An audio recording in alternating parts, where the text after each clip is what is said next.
ใส่ปุ๋ยป่ะปลูกธรรมชาติ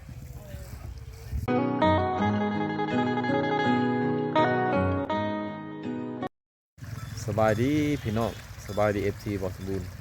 มื้อนี้ก็มาพร้อมกับบรรยากาศดีเนี่ยพี่น้องเลยอากาศอุณหภูมิเพิ่มขึ้นนิดหนึ่งอุ่นขึ้นแล้วก็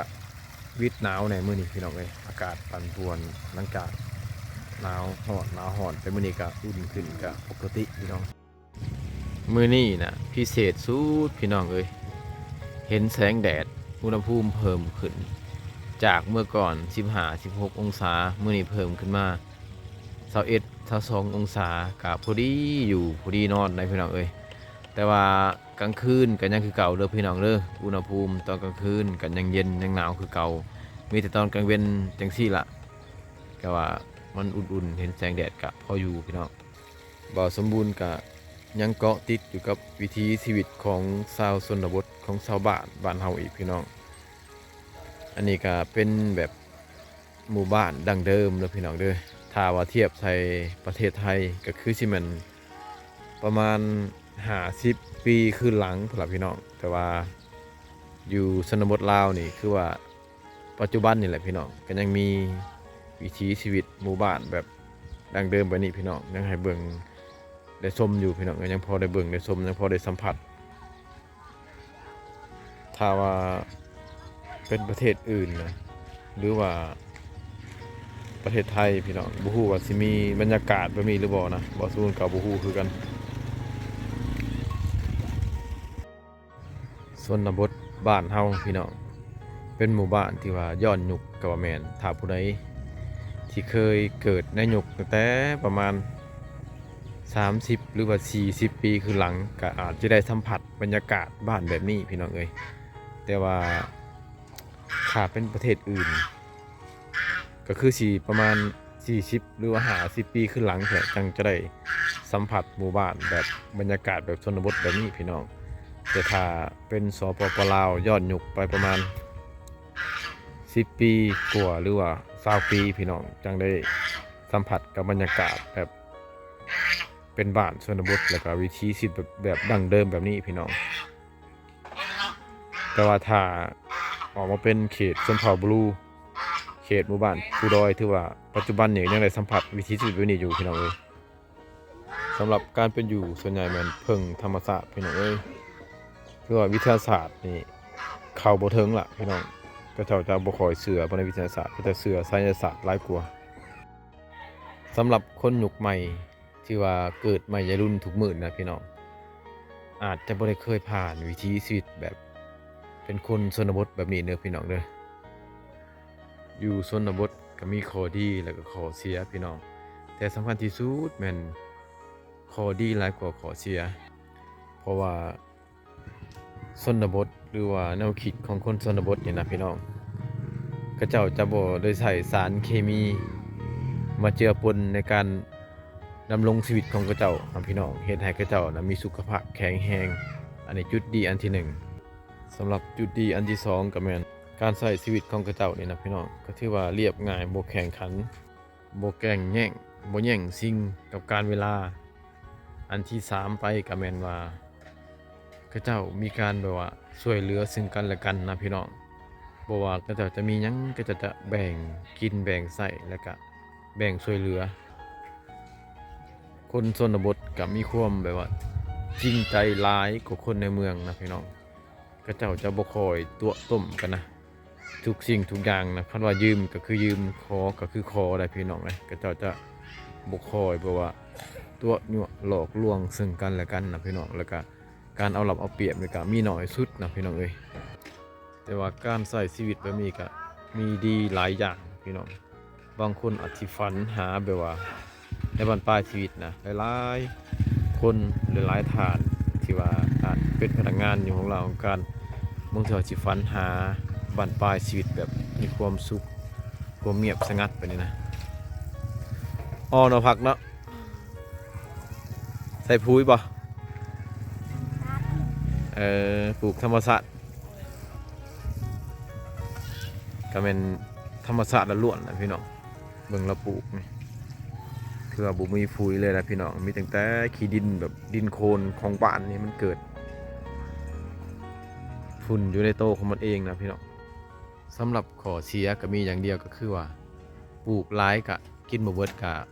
เน่าทิ่มพี่น้องเพราะว่าบ่มีตลาดรองรับนะ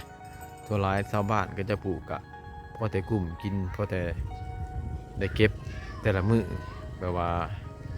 ใส่ปรุงอาหารนั่นแหละพี่น้องตะเบินเจ๊บ่พักนี่เออบ่กล้วยบ่เบิ้นกล้วยเบิ้นกล้วยเจิงเออยวนเนี่ยตะเบิ้นเจิงบ่ยวนกับตะเบิ้นเจิงอืม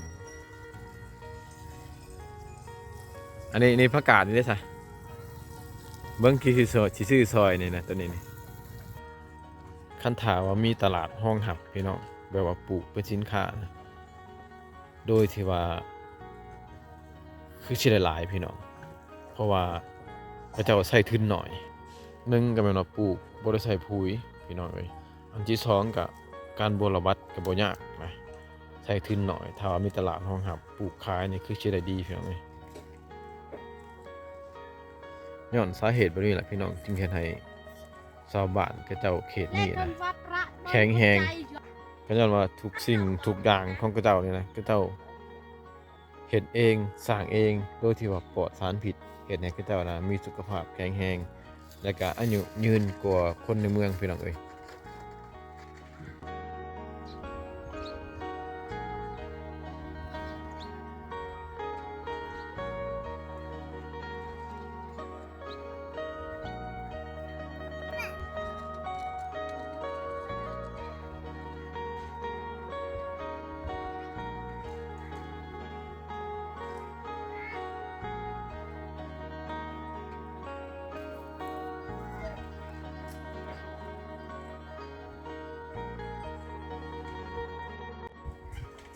พี่น้องสังเกตบางสวนครัวของแต่ละหลังคาเฮือนนะพักนี่งามเลยพี่น้องเอ้ยพอสมบูรณ์สะออนปลูกแบบธรรมชาติผสมทบกับอากาศเย็นแล้วก็ฝุ่นบ่มีใส่ทึนหน่อยนะพี่น้องแบบปฐมประทานแต่ว่าพักงามพี่น้องเสียดายแต่บ่มีตลาดห้องหับที่ว่าหับซื้อพักของกระเจ้าเท่านั้นถ้าว่ามีตลาดคือดังบอกสมบูรณ์บอกพี่น้องมีตลาดห้องหับพักกระเจ้านี่นะกระเจ้าคือชีแบบว่าได้เงินหลายพี่น้องเลยปลูกแบบใส่ทึนหน่อยนะปุ๋ยบริสุทธิ์เลยบ่จำเป็นต้องใส่ปุ๋ยเลยนะดังบ่สไตล์เลียวนะฮะตะดังดังเบี้ยบ่ตะเบินดังเลย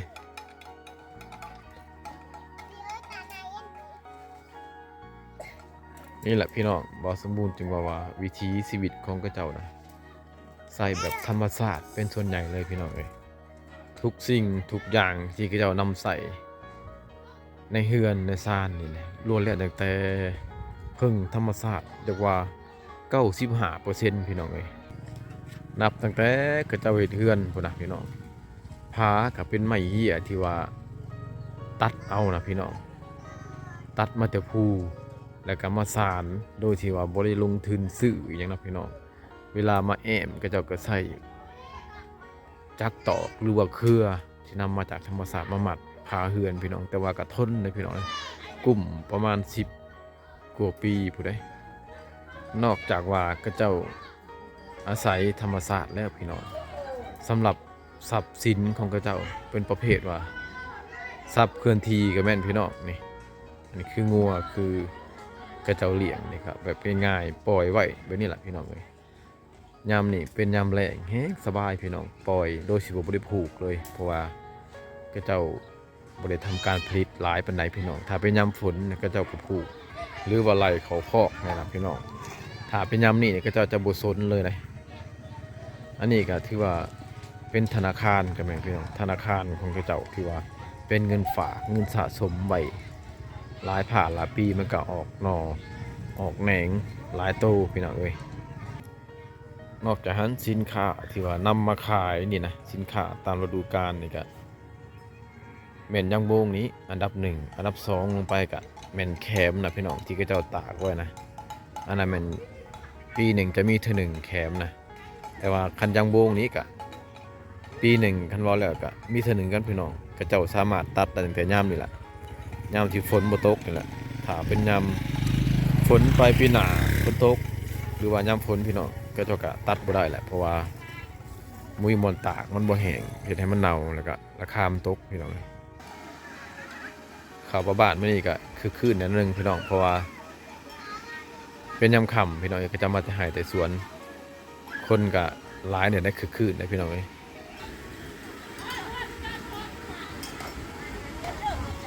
สิ่งหนึ่งที่ขาดบ่ได้พี่น้องอันนี้ก็คือผักที่ก็จะปลูกแล้วก็ต้องนำมาตำมุนๆแล้วก็ต้มพี่น้องมาเขียวเอาน้ำมันคือแบบนี้นะเพื่อว่าเห็ดแทนน้ำปลาหรือว่าเห็ดแทนน้ำปลาแดกพี่น้องนี่เด้ก็จะเอิ้นว่าน้ำกระสูบน้ำพักนี่ก็จะมักแล้วก็ต้มเขียวน้ำมันเพื่อว่าเวลาเห็ดแจ่วเห็ดกินลาบปูลาบปลาอย่างต่างก็จะนำน้ำมักนี่แหละไปปรุงแต่งอาหารพี่น้องเลยใส่แทนน้ำปลาใส่แทนปลาแดกพี่น้อง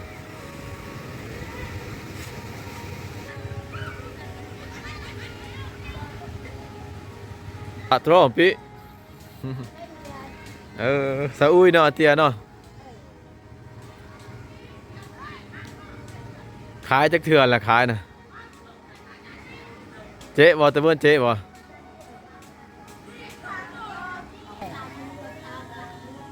แคมนี่ก็อยากวิทย์แหละพี่น้องเอ้ยมันเป็นแคมแก่เลยมันออกดอกอะไรเพิ่นเอามาเพิ่นก็ยองออกพี่น้องยองเอาดอกมันออกนะถ้าดอกมันยังเลยเขาเจ้าจะบ่ซื้อนะพี่น้องกะโลสิงินนี่ว่าฮะมีจิตเงิน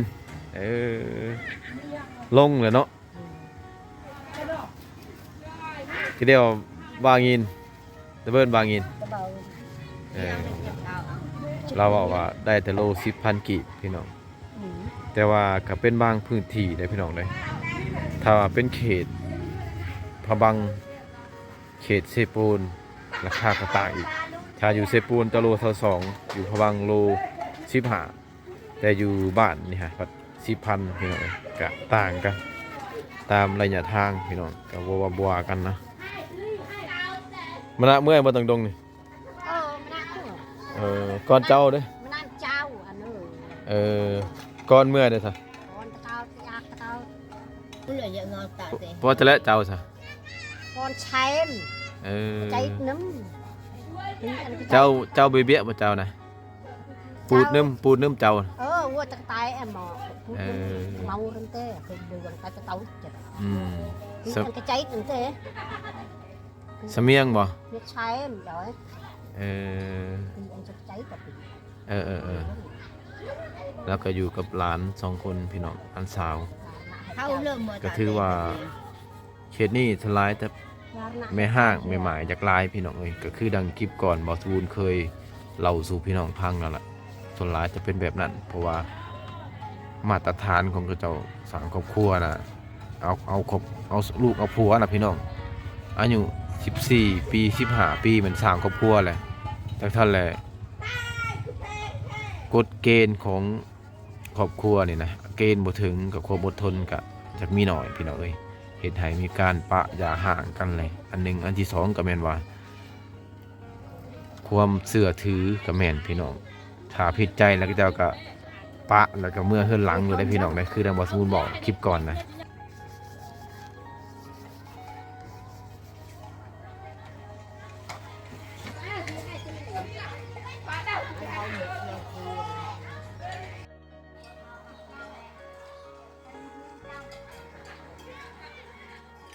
ไปดำปลาโอ้ลงเชผุนบ่อันนั้นมันไปยิงปลาพี่น้องไปยิงปลาอยู่ลำเซอยู่ลุ่มอยู่เซมเหียงกับบ่ไกลดอกพี่น้องประมาณ500 เมตรมาทางหลังบ้านก็มีทงหน้านะพี่น้องหน้านี่ก็เจ้าก็เฮ็ดหน้าแบบอาศัยน้ำดินน้ำธรรมชาติไหลมาจากคูค ข้าวหน้านี่ก็งามงามพี่น้องเอ้ยปุ๋ยนี่บ่ใส่เลยพี่น้องแต่พี่น้องสังเกตมันเขานี่งามเลยพี่น้องเลยกระเจ้าดำมันประมาณได้ประมาณบ่ฮอดเดือนพี่น้อง20กว่ามื้อนี่แหละเขาก็ขึ้นเขียวงามมานี่พี่น้องถ้าว่าเฮานะผู้ที่ว่าเก่งการเกษตรพี่น้องมาลงทุนเหตุการเกษตรปลูกฝังเลี้ยงสัตว์เพราะว่ามันจะใส่ทุนหน่อยที่ว่าจะได้กำไรหลายเขียนนี่พี่น้องถ้าว่ามีนักธุรกิจบ่ลงทุนนะ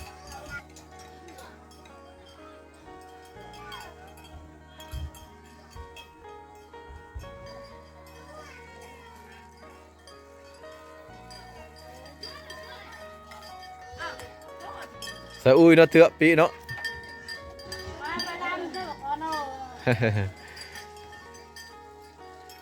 บ่ได้ผูกมันบ่แม่เฒ่าฮะบ่ได้ผูกบ่งัวนี่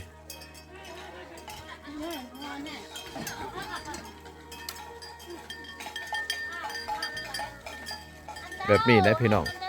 ตอนค่ำก็จะมีแต่มากวดเบิ่งว่างัวเขาเจ้ายังจักโตหรือว่าเสียหรือยังเท่านั้นเขาเจ้าบ่ได้ผูกเลยพี่น้องเอ้ยตอนค่ำแล้วมาเลาะกวดเบิ่งว่ามันยังหรือบ่ยังเท่านั้นอันนี้นะเป็นท่าน้ำประจำหมู่บ้านพี่น้องน้ำแรงผู้สาวจะมาน้ำเต็มนี่แหละจะเป็นน้ำดินไหลมาจากภูนะพี่น้องคือว่า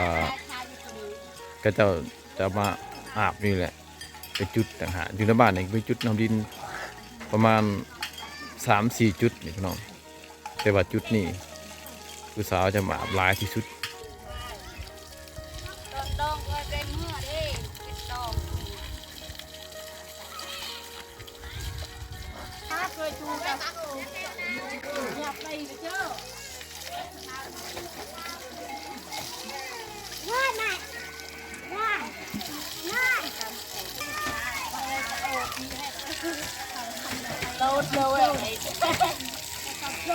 ผู้สาวชนบทนี่นะพี่น้อง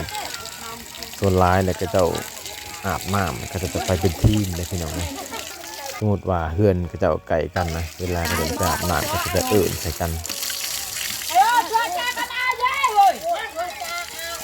อาบร้ายแท้ผู้สาวสะพอนอาบร้ายแท้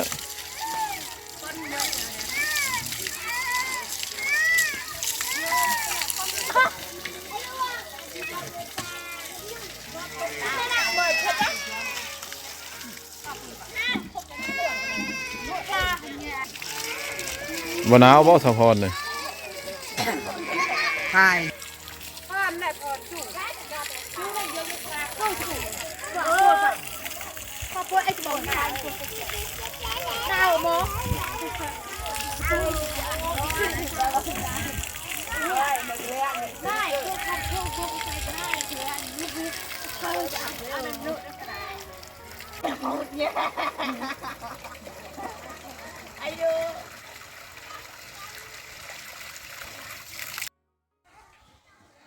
เอาพี่น้องตอนนี้ก็ถึงเวลาสมมาพาควรแล้วพี่น้องเอ้ยมันค่ำมันมืดเลย